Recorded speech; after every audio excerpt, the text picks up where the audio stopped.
Top పొజిషన్‌లో ఉన్నారు కదా మీరు ఆ టైంకి. హ్మ్. ఒక్కసారిగా 'ప్రేమాభిషేకంలో' ఒక వేశ్య క్యారెక్టర్ చేయాలి. వేరే హీరోయిన్ అయితే ఒప్పుకుంటారో లేదో అవును. నాకైతే తెలీదు. అవును. జయసుధ గారు ఒప్పుకున్నారంటే ఆ రోజుల్లో పెద్ద హాట్ టాపిక్ అంట ఇది. ఒప్పుకోవాల్సొచ్చిందా బలవంతం మీద? లేకపోతే ఇష్టపడే చేసారా? అంటే మేము ఓన్ ప్రొడక్షన్స్ చేసిన దాసరి గారు ఓకే. డైరెక్టరు. ఆయన ఒక strong figure. I felt that very జెన్యూన్‌గా సినిమా ఇండస్ట్రీలో అలాంటి వాళ్ళు ఒక బ్యాక్ బోన్ లాగా ఉండి మనల్ని హ్మ్. గైడ్ చేసి హ్మ్. ఒక మెంటార్ అంటే ఒక గుడ్ మెంటార్ ఆయన. అలాంటి ఆయన. సో, ఆయన ఫోన్ చేసి జయసుధ ఇలాంటి ఒక క్యారెక్టర్ ఫస్ట్ నాగేశ్వరరావు గారిని అడిగారంట. నాగేశ్వరరావు యాక్చువల్‌గా వేరే వాళ్ళని అనుకున్నారు. అనుకుంటే మళ్ళీ ఎందుకో వాళ్ళు ఏం డిసైడ్ చేస్తారో ఏదో అదే ఆ హీరోయిన్ ఉంటేనే బాగుంటుంది ఆ క్యారెక్టర్కి. ఆ జనరేషన్ వాళ్ళే ఉంటే బాగుంటుంది అని అనుకుని జయప్రద చేయదు శ్రీదేవి కదా! చిన్న క్యారెక్టర్ ఎందుకు జయప్రద చేస్తుంది? ఆ క్యారెక్టర్ చిన్నది పాటలు ఉంది అలా చేయదు. జయసుధ చేస్తుందా? చేయదు.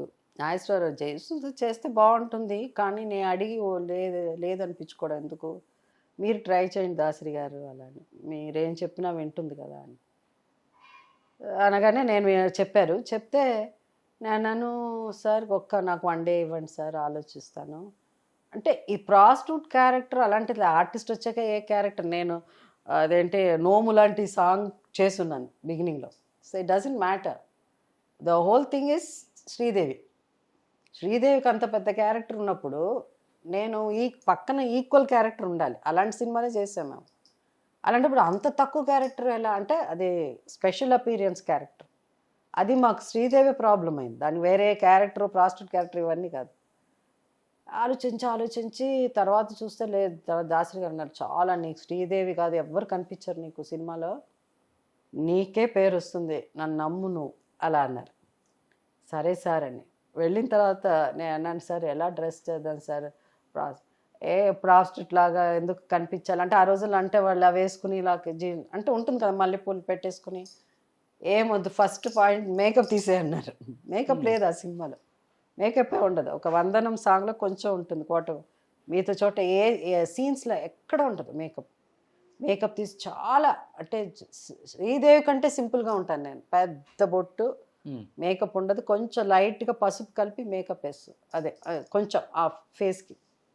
అది ఎక్కడో వెళ్ళిపోయింది అసలు. ఎవరు ఊహించిన అసలు ఆ డైలాగ్ 'ఎన్ని రాజులు ఉంటారు' ఏదో ఒక డైలాగ్ ఉంది. ఆ రోజుల్లో అందరూ పాటలు పాడమని డైలాగులు చెప్పమంటారు. 100 డేస్ ఫంక్షన్స్‌కెళ్తే నన్ను, శ్రీదేవి మా ఇద్దరిని అందరూ అడిగేవాళ్ళు. "ఏవండీ స్టేజ్‌లో ఆ డైలాగ్ చెప్పండి" అని. ఆడియన్స్‌లో ఎలా ఉంది రిలీజ్ అయిన తర్వాత మీరెళ్ళినప్పుడు? అసలు ఎవ్వరు కనిపించలే కదా! జయసుధ తప్ప అసలు ఎవడు ప్రాస్టిట్యూట్ అవంతా ఏం లేదు. ఓకే. అంతే ఆ క్యారెక్టర్ ఎక్కడికో వెళ్ళిపోయింది. కొన్నిటికి మనం చెప్పలేం. ఆ టైమింగ్ అంతే. అర్థం దానికి ఇప్పుడు 'త్రిశూలం' సినిమా కూడా ముగ్గురున్నారు హీరోయిన్‌లు దాంట్లో. శ్రీదేవి, శ్రీదేవి, రాధిక, రాధిక. అవును. ఆ! రాధిక. నేను. ఆ! మళ్ళీ నాకు ఒక పాట, ఒక 3 సీన్‌లే దాంట్లో. రాఘవేంద్ర గారు ఓకే. మళ్ళీ రాఘవేంద్ర సార్ ఏం సార్ శ్రీదేవి పెద్ద రోల్ ఉంది. మళ్ళీ రాధిక క్యారెక్టర్ కూడా బావుంటుంది. కొంచెం సెకండ్ ఇది. ఇది మళ్ళీ వచ్చి నేను ఎలా ఇంట్రడక్షన్ ఇస్తానో చూడు ఇంటర్వల్‌లో అలా అని. ఆ సినిమాలో చూసినప్పుడు టైటిల్స్‌లో కూడా టైటిల్ క్రెడిట్ ముందు అందరి పేర్లుంటాయి. అందరు ఆర్టిస్టుల పేర్లుంటాయి. కరెక్ట్‌గా రాఘవేంద్రరావు గారు నా ఇంటర్వల్‌లో ఎంటర్ అవుతాను నేను. ఎంట్రీ కరెక్ట్‌గా ఇలా ఉన్నప్పుడు ఫ్రీజ్ చేసి జయసుధా అని వేస్తారు. హ్మ్. అంటే ఆయన ఒక్కసారి ఆ క్యారెక్టర్‌కి ఇదేం character interval time Jayasudha title అక్కడ పడింది టైటిల్. హ్మ్. నా పేరు.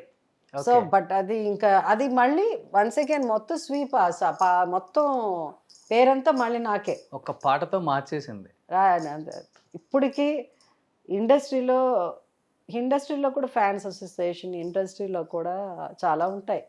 అలాంటి దాంట్లో ఇండస్ట్రీలో అందరికీ నచ్చిన పాట ఇదొకటి. రాయిని ఆడది చేసిన. ఒక 2 లైన్స్ పాడతారా? అమ్మో! అది మంచి పాట. ఇద్దరం పాడదాం. You sing. యెస్. రాయిని ఆడది చేసిన రాముడువో, గంగను తలపై మోసే శివుడువో, ఏమనుకోను నిన్నేమనుకోను, తోడనుకో నీ వాడనుకో. కష్టమైన పాట. అని ఈజీగా నిజంగా అసలు ఎంత super duper hit song madam. అంటే ఇప్పటికి ఆ లిరికల్ వాల్యూ చాలా లిరిక్స్ బ్రహ్మాండంగా ఉంటుంది. అసలు మీ ఎక్స్ప్రెషన్స్ అయితే ఆ సాంగ్లో ఆ కాళ్ళ మీద పడే సీన్ కానీ, ఓ మై గాడ్, ఇందుకే కదా ఈమెకి సహజ నటి ఇచ్చింది.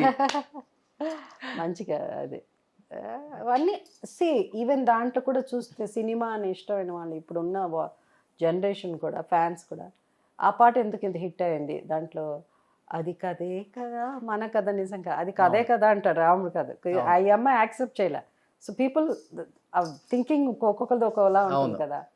అండ్ మళ్ళీ మేకప్ లేదు దాంట్లో, పెద్ద బొట్టు అంతేకాని మేకప్ హెవీ మేకప్ ఏం లేదు. సింపతి రావాలంటే నువ్వు అలా ఉండకూడదు, నువ్వు వేసి అన్నంత మాత్రం నువ్వు వేసేలా కనిపించకూడదు.